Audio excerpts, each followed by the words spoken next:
that would mean so much to an individual, or a special chair, or a special tea kettle or something.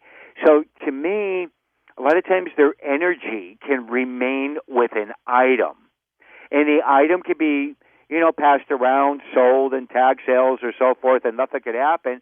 Boom. One person can purchase it, and it can trigger the activity and can start to wreak havoc. And that's when a lot of times we have to take that step back and go, okay, what is actually happening?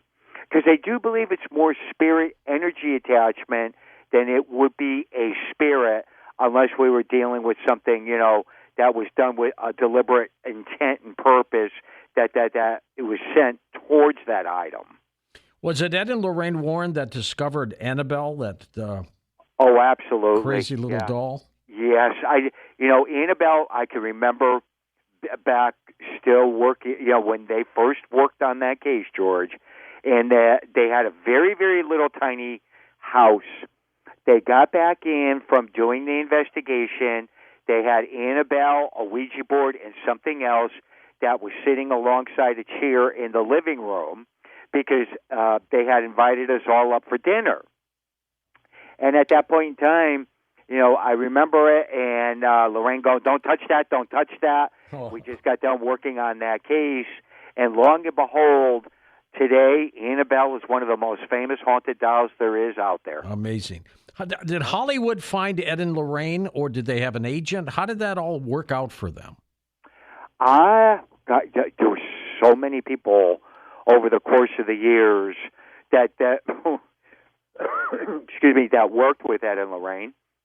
To my knowledge, I believe they were contacted, and tied in with Warner Brothers. But prior to that, there were several other, companies that had done films on them, like The Haunting in Connecticut, The Devil in Connecticut. They were done by other different companies too.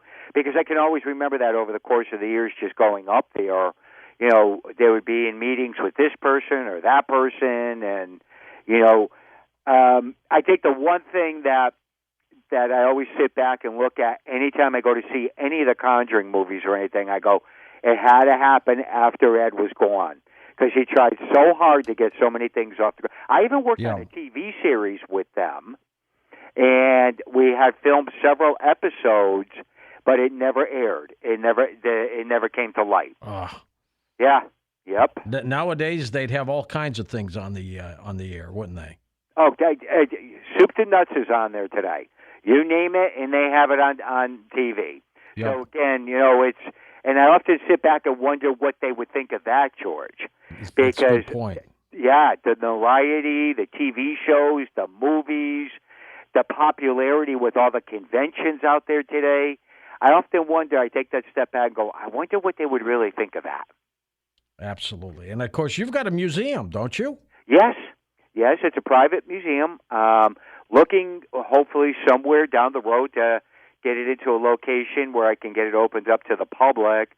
But, again, just been collecting over so many years from so many different investigations. Got quite the piles in several of the areas in the museum. Are you still on the East Coast, Ed, John?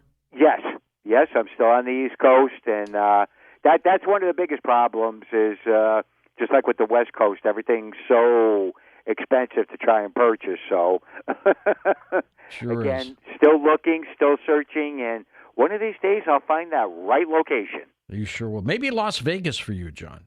Well, there's already competition out there, buddy. Listen to more Coast to Coast AM every weeknight at 1 a.m. Eastern, and go to coasttocoastam.com for more. Courage. I learned it from my adoptive mom. Hold my hand. You hold my hand. Learn about adopting a teen from foster care at adoptuskids.org. You can't imagine the reward. Brought to you by Adopt U.S. Kids, the U.S. Department of Health and Human Services, and the Ad Council. We've all felt left out. And for people who move to this country, that feeling lasts more than a moment. We can change that. Learn how at belongingbeginswithus.org. Brought to you by the Ad Council.